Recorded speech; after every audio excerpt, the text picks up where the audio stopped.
Komiser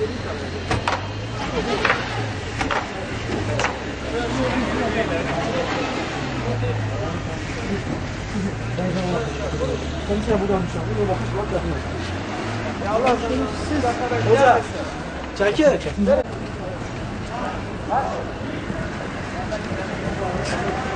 Hadi. Ha evci.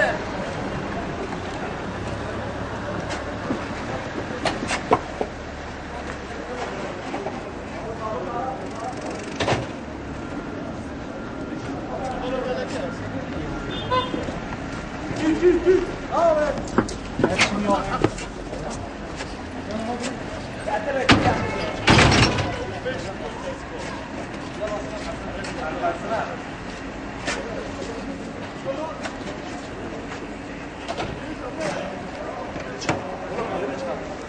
Geri bahsetmez.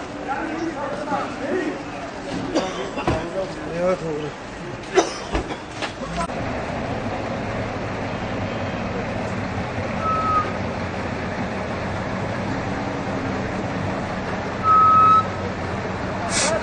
Alo, usta şoför, sen nasıl merak etsen hadi.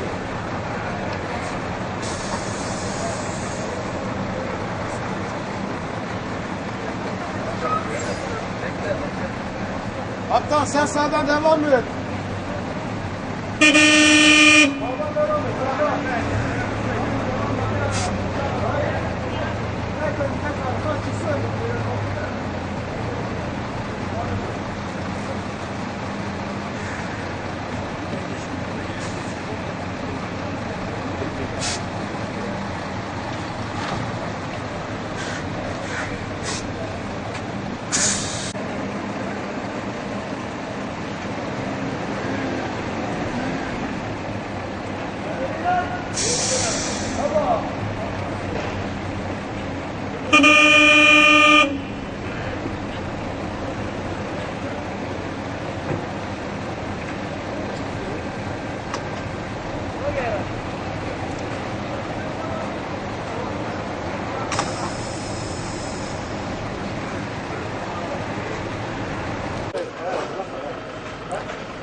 Cengiz! Oy beri! Cengiz!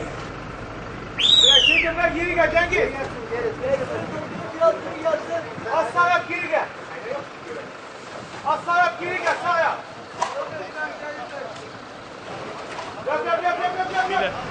Yap! Aynen içeri gir aynen.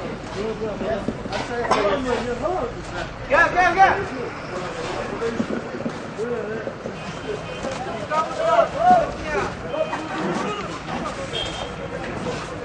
O geri geçsin, az geri geçsin. Geri git.